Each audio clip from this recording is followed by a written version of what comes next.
What makes a life worth living? What gives it meaning? And how does that change when the time one has left collapses? These are some of the profound questions taken up in a new memoir by a doctor who suddenly faced his own mortality.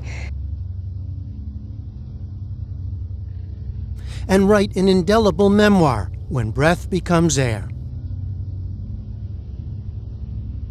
Oh, goodness. What does he know about living? Whew. As a neurosurgeon, Paul Kalanithi was used to dealing with life and death issues. He was, by his own account, a driven man who studied literature and philosophy before turning to medicine, earning 5 degrees along the way. He was near completion of a rigorous residency at Stanford when, at age 36, he got a diagnosis of lung cancer. And when we packed for the hospital, I was packing, socks and pillows and phone chargers, and he just packed 3 books. He packed Mere Christianity by C.S. Lewis, Heidegger's Being in Time, and Solzhenitsyn's Cancer Ward. But he sort of had this little stack of books there, and I think it was an early acknowledgement that it wasn't medical knowledge necessarily that would help him most through that time. But that was a really interesting thing to notice. And then he writes in the book, I put on the hospital gown, I lay down in the patient bed, and the future I had imagined evaporated. And I think that was one of the most interesting or striking things about that day, that I think coming face to face with your own mortality is, maybe the biggest challenge that we all face. But at the same time, I hadn't quite realized how much a serious illness in a moment can shift your identity or take away your identity. I sort of came to realize how much of our identities are tied up in our future selves and who we imagine that we're becoming, whether it's seeking an education or having a child or, all the different things that we strive for. I think when that is erased, in a way, a part of you is erased and you have to rebuild yourself. Paul talks for a couple pages about his beliefs and faith system, and I was wondering what role has faith played for you guys in such a face-to-face encounter with the idea of death and the idea of existential questions, and that a lot of people we enjoy putting off because we can, or we convince ourselves that we can. So yeah. Thanks for the question. Thanks for being here too. It's interesting because Paul wrote about his faith in the book, and people who are diehard atheists come up to me and say, I really relate to the way he talked about that. And people who are really faithful Christians come up and say, I really relate to the way he talked about that. It's because he's sort of talking about it as it's a journey. It's it's messy. That jumps off the pages. This is a man who, in addition to going to Yale Med School, studied literature at Stanford, studied the history of medicine at Cambridge, and was in a nonstop search to better understand death, only to find, time after time in the academic setting, the details were unknowable. It wasn't until his diagnosis that the light started to go off for him. Right. You're right. He was really interested his whole life in mortality as sort of an intellectual, philosophical problem. And then he wanted to grapple with it. So he entered medicine to be a doctor. And then at age 36, he himself was diagnosed with terminal cancer, as you know. And so suddenly it was a very personal, emotional challenge for him. A gentleman by the name of Brock Chisholm, who was famous within the medical and psychiatric world, he made the statement very clearly. He said, to achieve world government, it is necessary to remove from the minds of men their individualism, loyalty to family and traditions, national patriotism, and religious dogmas. Interesting. He goes on to describe those religious dogmas as he said, the only psychological force capable of producing these perversions, to create these perversions of loyalty and family and patriotism and religion. These perversions, the only thing that can create those things is morality. The concept of right and wrong. The eradication of the concept of right and wrong is the objective. Now, you wonder why we have moved into an era where increasingly people say there is no right or wrong, there is no good or evil, there's no truth or falsehood. There are no absolutes, and there is no absolute God to enforce absolute morality. If you think it's right, then it's right for you. Where does that come from? Well, it comes from a lot of different strains, but it's been heavily promoted within academic institutions, within schools, within our children, to create this idea that we can release and let go of the kind of things that usually bind people together, particularly a love for your own country. Paul definitely would have called himself a Christian at the time that he died,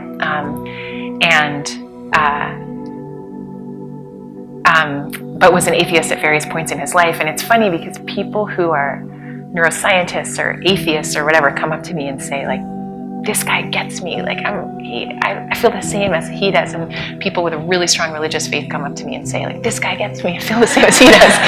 And I think it's, Paul's not trying to change anybody's mind in the book. He's talking authentically about a struggle that he went through in his life with faith, and I think a bunch of people are doing that. And so that's kind of a nice aspect to see. But anyway, for him, it was sort of a helpful, I don't know, it wasn't even premeditated. It's just sort of, he was raised in this faith tradition, and then he found his way back to it actually as a med student. It's sort of interesting. And at the same time, one time in medical school, I said, so do you believe in God? And he said, I think it's just as important a question to ask, do you believe in love? He kind of distills that in the book too. But I think he felt that Christianity and the depiction of suffering within Christianity actually was like, and Jesus as a model for human suffering was actually really comforting to him, and that was really interesting to see. So as society moves away from Christian values, as you said, and you like the views of Nietzsche, for example, who says that will be replaced by ideologies, so totalitarian ideologies. And hopelessness, don't forget hopelessness. Yeah. So now that the West has been through those totalitarian ideologies, what happens next, do you think? What's the most likely outcome? Because do we stick with another ideology? And if so, what ideology will that be? No, I don't think so. I think it's back to the past for resurrection, so to speak. To Christianity? Yeah, well, who knows exactly, but, Jung was a very astute critic of Nietzsche, and there aren't very many because Nietzsche was very, very smart, and so you criticize him at your peril. But Nietzsche believed that one potential move forward would be that we could create our own values.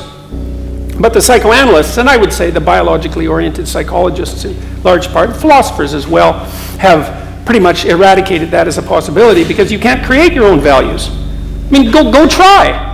You can do it as an exercise tomorrow morning. It's like you're going to sit down, blank slate that you are, free choice creature that you are, and you're going to create your own values. It's like, well, you're going to lose 30 pounds, maybe that's the first thing, and you're going to reshape your physique by going to the gym 3 times a week, and you're going to start eating properly, and no more of that alcoholic binging or pot smoking, that's out, and you're not going to play any more video games, and you're not going to waste any more time.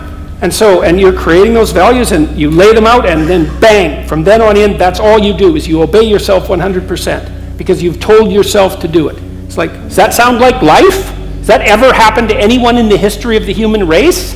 It's like, no, you can't enforce, you're not your own slave, you're not your own puppet. And maybe it would be easier if you were, although you might tell yourself something stupid and go do it, which wouldn't be such a good thing. So you have to contend with your own soul, and that has a structure, that soul. Well, it's the same question that Solzhenitsyn posed in the Gulag Archipelago to some degree. It's like, do you want to lose your life? What's worse, to put your life at risk, let's say, or to put everything you love at risk, or to lose your conscience?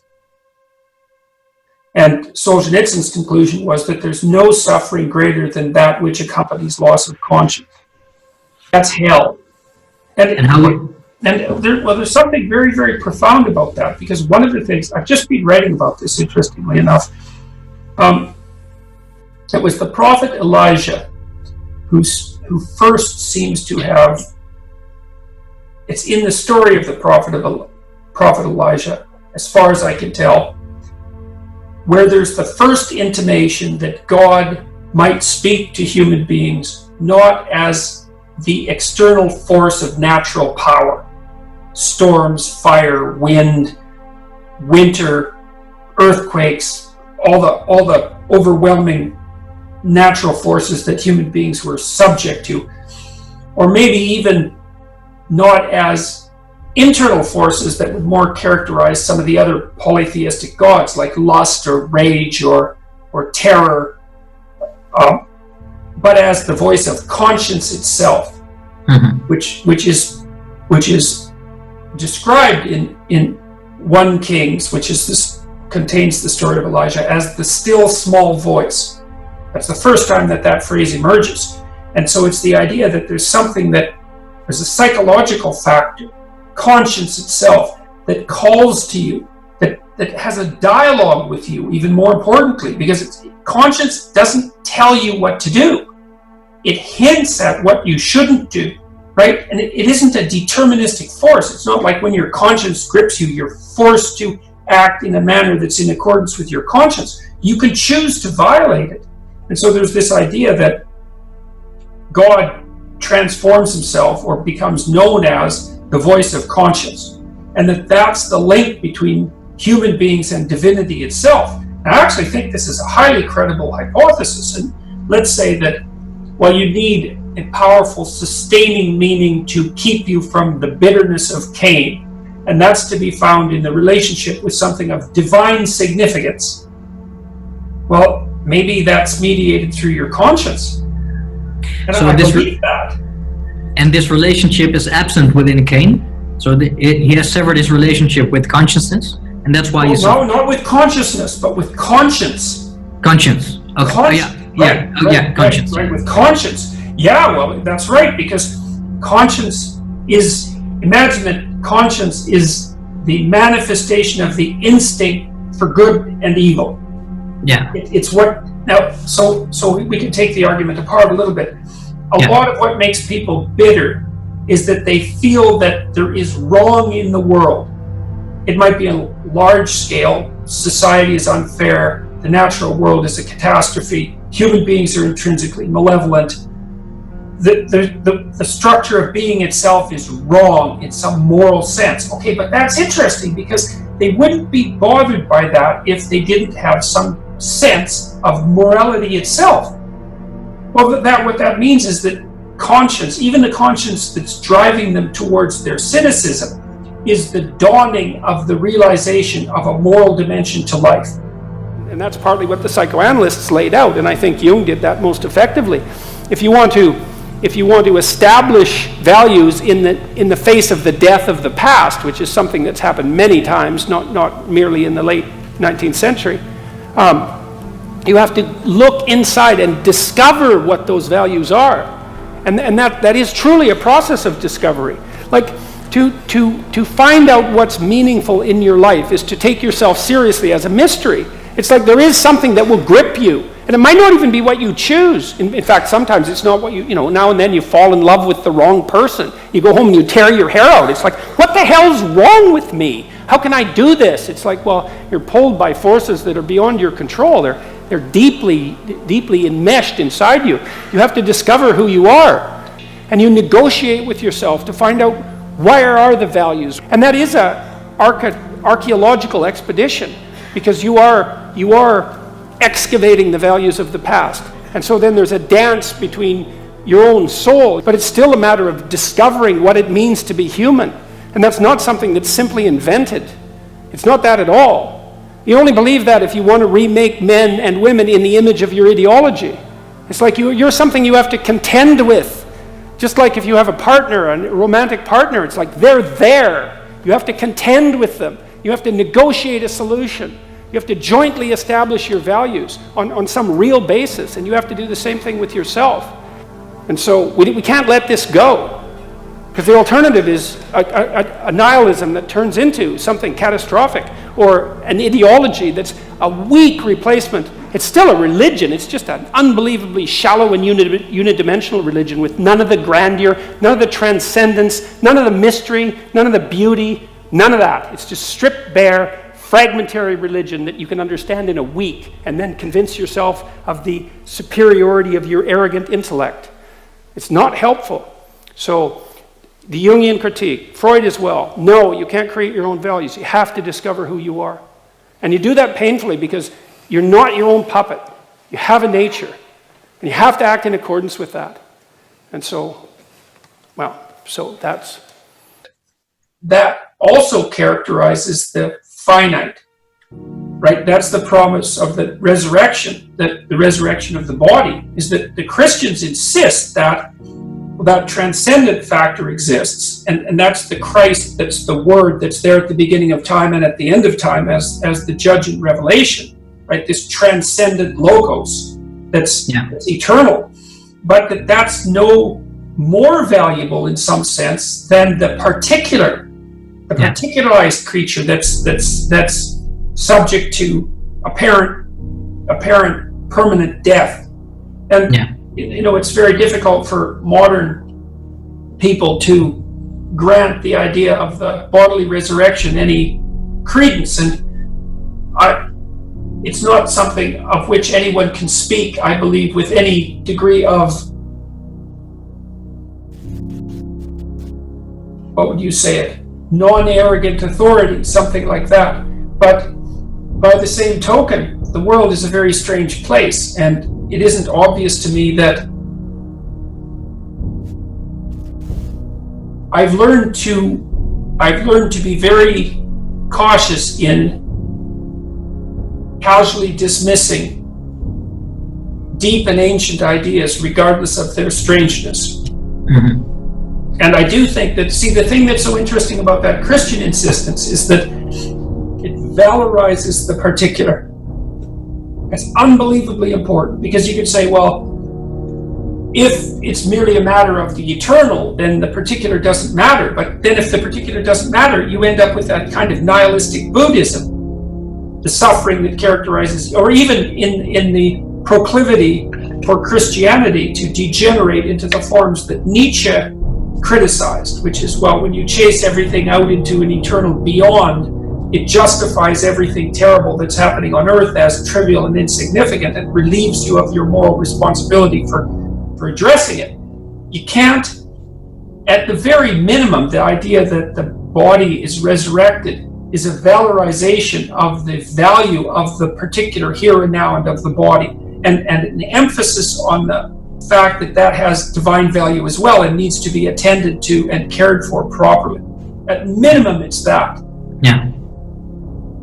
Yeah. And so there is a precariousness to our being psychologically and spiritually, as well as physically. Well, that's part of the eternal crucifixion as well, is that constant vulnerability of being. Yeah. It's part of the burden of being human. Yeah. But the necessary burden, I suppose, in my more, I don't know, what would you call them? I don't know, you have these moments of thinking where